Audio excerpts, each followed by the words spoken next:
Hello friends, welcome back to the channel. Today's episode is going to be focused on some of my favorite rookie cards. And I can already hear some of you thinking, what's the deal? You don't collect rookie cards. What's going on here? This will be over quickly. Well, I do have a few that I do want to show you, and a few of these include what might be a one-of-a-kind collection in the world. Well, isn't that just special for you? So stick around and check it out. Hello friends, I am John and I am the 3D 80s kid.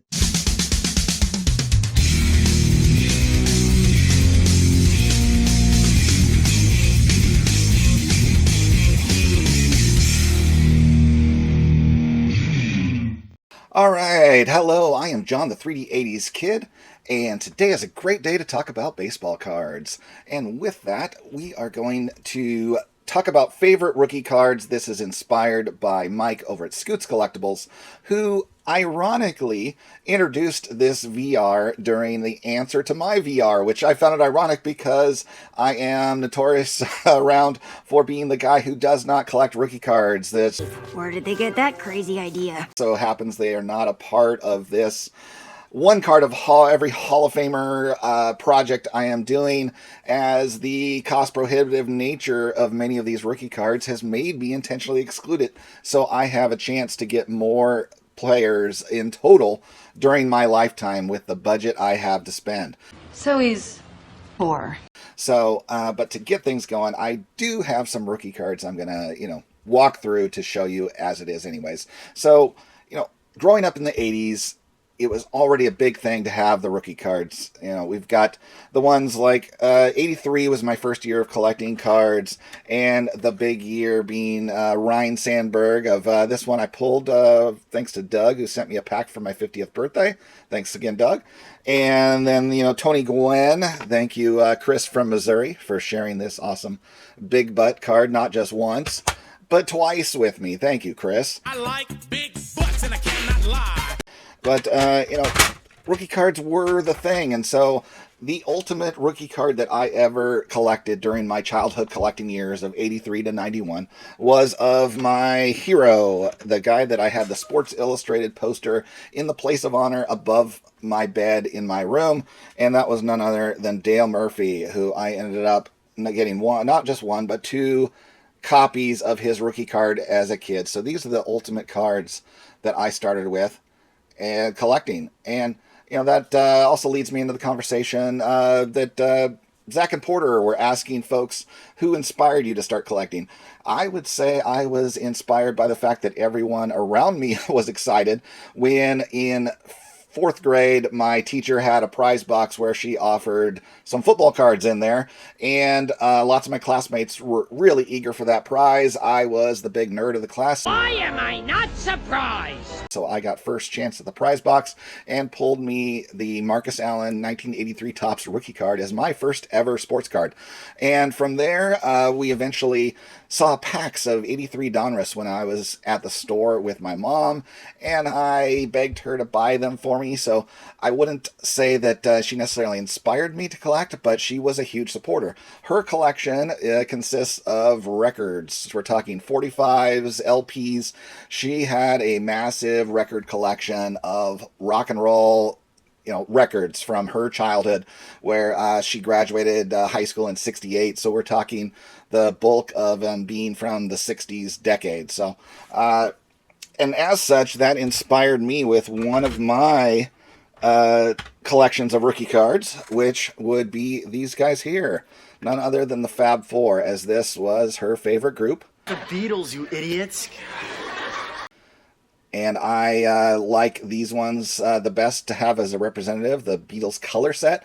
There are numerous 64 issues from the Beatles, as that was the year they busted out into the mainstream consciousness. There's A and B C cards from the UK, as well as then numerous different top sets that were all published in 1964.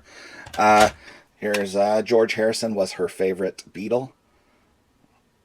And then, of course, Ringo. All right, but then, what drew me back then into collecting cards, again, when we're talking early 2021, and discovering what's on eBay, and then I can suddenly buy things that I always wanted that seemed completely out of reach. Oh, it felt like my whole world opened up that day. And that all started with this David Robinson card, which, yes, I graded myself with the only option that was open at the time. I won their lottery system to be able to get cards graded, and this was part of my very first grading order, was this David Robinson card there. So, yay. Additionally, I did a little run of 49er cards, which are rookies and first cards. I heard Greg recently talking about the fact that he has some Niner rookies, and he's not really interested in the Steve Young either, and neither was I. So my representative that's down here in this case, you'll see, is actually a 1988 Topps Steve Young, which is first card on the 49ers, because having the rookie in a Buccaneers jersey or the XFL card really is meaningless to me. I love the 49ers, and I wanted them all to be in 49ers, and I pulled the highlight of that being a Joe Montana rookie card. There we go. The best. Can you hear me, Tom? You can suck it. And that has then evolved into other things that, piqued my interest, and that would be this, like, Fred Rogers rookie card. Gotta love Fred in his sweater. Oh yeah. And my career being an electrical engineer, we've got the Tesla rookie card. And yes, non-sport, I saw a recent conversation with Victor, the rookie card specialist, and John Newman of Sports Card Nation, talking about non-sport rookie cards. And whatever, it is a term where you can say one word that has meaning rather than saying the first appearance on a trading card. That, if you're talking non-sport and you say rookie, that's all you mean. You mean it's the first appearance on a trading card. And this is Tesla's first appearance on a trading card in this, I forgot what year, 1907 Liebig set. So there we go. No, he's not, a athlete with a specific career, but this is the first time he appeared on a trading card. So call it good, man. Okay, so let's just accept that and move on. All right, and then I've got this other set I put together. This is my favorite one of the bunch of baseball players with my last name. And this one would be the Richard Kaufman from 1933 Gaudi. Interesting fact on this one, he actually has a very rare card from 1928 from a Star Player Candy Company, of which there are only like a couple graded cards of each person. And it just so happens it popped up on eBay recently, and I was not willing to spend enough to get it. I put a bid in there that pushed it all the way up to $201, and I was the second highest bid. I was not, this literally the same card is the only one that ever has appeared in any kind of online auction. So this is only the second time that card has ever appeared anywhere online.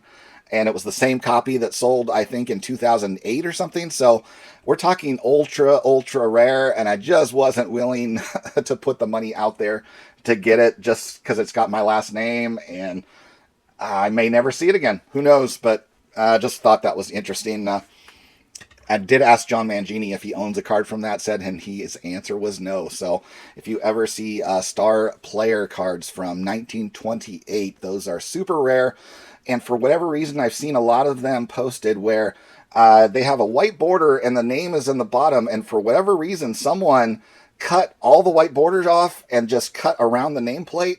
And many of them are listed in authentic slabs that are sliced up like that. I don't know who did it, but it seems rampant with all the ones I've seen posted. So that's crazy. But all right, so leading in to now my last group of rookies, because we're in non-sport.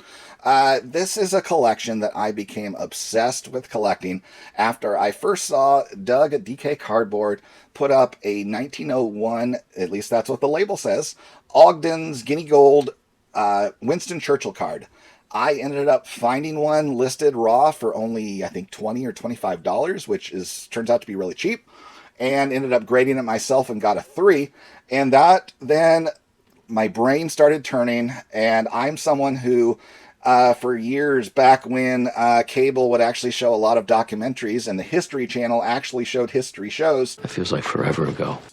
I was a mass consumer of World War II documentaries, and it got in my head that, having this Winston Churchill, which was a rookie card of one of the major leaders of World War II, got in my brain that I wanted to attempt to collect the rookie card of all the 6 major leaders. We're talking the 3 Allied leaders, the 3 Axis leaders of World War II.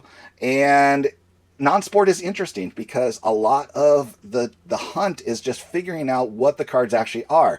There is not a fully built-out database of all of these cards like you find in baseball, where Trading Card Database or Vintage Card Prices has like every card ever made for every single baseball player.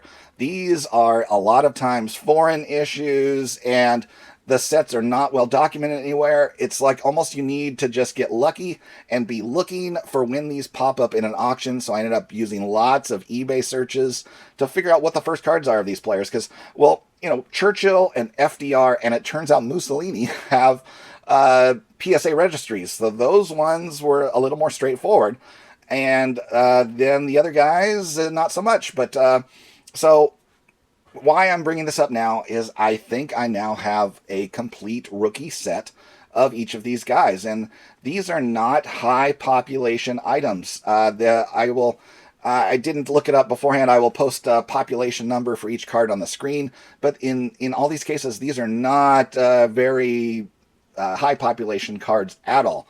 So They are extremely rare. let's walk through these. So 1936 Chocolat Poupier Emperor Hirohito. So now this is a case where I went through, I believe this is my 4th card acquired that was now older, as I kept getting older and older and older as I discovered new cards. And as far as I know, there is nothing that is a trading card that is older than this. I have seen some postcards of him actually as a boy, because his grandfather died when he was, I think, somewhere around 10. Don't pin me on that. But he was very young when his grandfather died, and his dad then became emperor, which then brought him into the public eye at that point then, because he became crown prince. And so he appeared on postcards really young, but I could not find any iteration of a trading card older than this one here, where he's already emperor for a few years. So there's that one.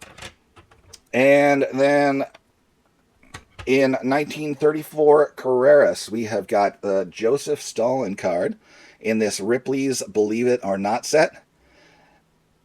And the thing they find unbelievable is that while he is the leader of one of the largest, essentially workforces in the world, he never worked a day of labor in his life, which, now with modern eyes, being that he was a politician, that is very understandable for any of us, knowing that a politician never actually worked a day of his life. It is not surprising in the least.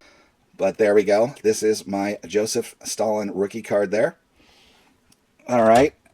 Then moving forward in time then. So it feels really weird to be owning this card. If you've never watched the channel before, I am not a Nazi. How can we be sure? In fact, if you look back at my original video doing this search, I learned a lot of things about my mother's father, who was full-born Jewish. My mom was not raised Jewish, so I was not raised Jewish at all. But I learned that he was a bomber navigator in World War II. He died when I was a baby, so I never learned any of these stories. He was divorced from my grandmother when my mom was in elementary school, so she never like to talk about him, because he did not have a huge part of her life, so I never heard the stories from her.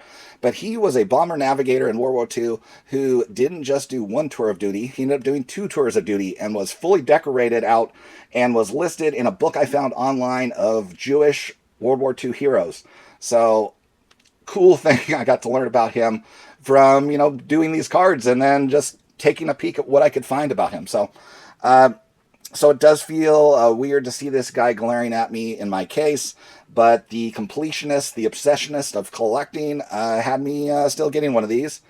And this is one of many 1933 issued tobacco propaganda, essentially cards in Germany. The back is full on German. I I specifically chose one where he was actually looking at the camera, as many of them do not have that. So we can see his cold, dead eyes. But yes, that is Adolf Hitler there. So I think they know that already, sir. all right, moving on.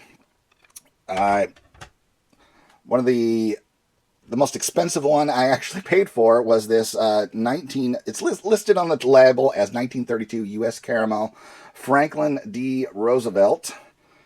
And yes, it looks just like the baseball card set if you've seen those, but there's this president set.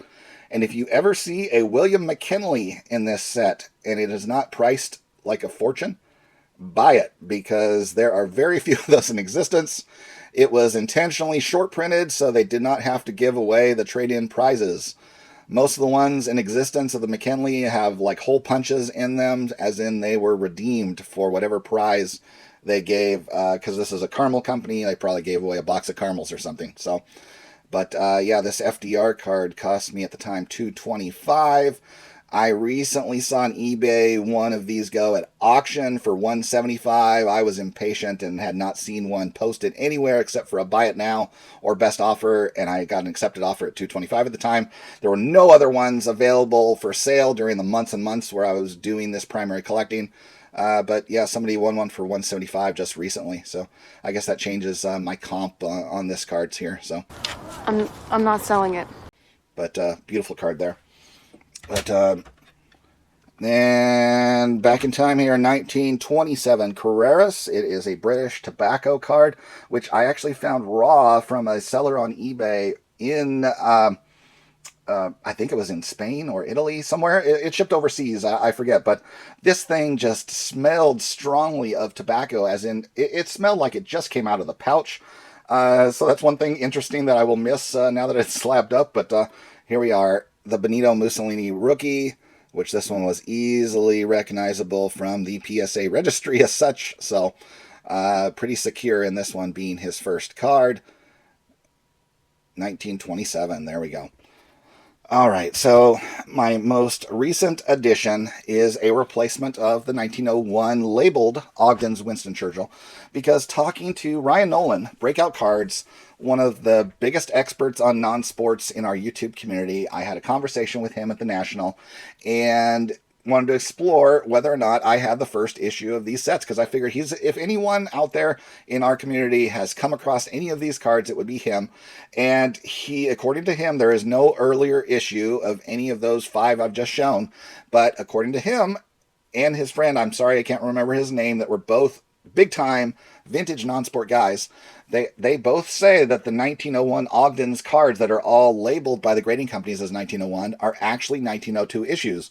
They don't make mistakes. Which leaves only 3 very rare sets as 1901, the real rookie cards for Winston Churchill.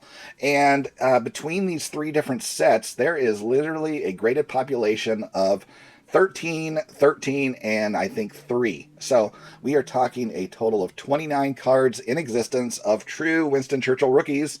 And my recent addition is I am now the owner of one, as I found this one here. This 1901 Lever Brothers soap that is authentic color added. This is one of only 3 graded SGC copies, and the other one, and there's another one on eBay still listed that is $750 or best offer. That's crazy. I'm not paying that. I think that one was authentic min size, and no way I was going to go for that one. This one was listed out of Great Britain as buy it now or best offer for 100, and I think they listed it at 195 British pounds. I made an offer at 100 British pounds, and it was immediately accepted. And that converts to around $130, $132, I think. But I was very happy to take home such a rare card of Winston Churchill, regardless of it being altered. I think this one is just gorgeous. I think of his 3 different rookie cards, this is the coolest looking one. And so now I am happy to have what I believe might be a one-of-a-kind collection in the world. So I don't know if there's anybody else out there who has collected the rookie card of these 6 guys. Let me know, and I can share in the glory of that. But What glory. You know, this is, I feel like it's kind of finally a bookend. I finally took away all of my eBay searches. I feel at peace and at rest with this collection. I wanted closure, and I got closure. Although, Ryan, if you're watching this and you see anything older, please let me know. But I am not going to be actively searching for any of these cards anymore. They'll hold a place in my case, and I will leave it at that. So I think I'm good here. So That's all I have to say about that. everybody, thank you for watching, and I will see you next time. Well, see you next time. Yeah, unless I get lucky and break a leg.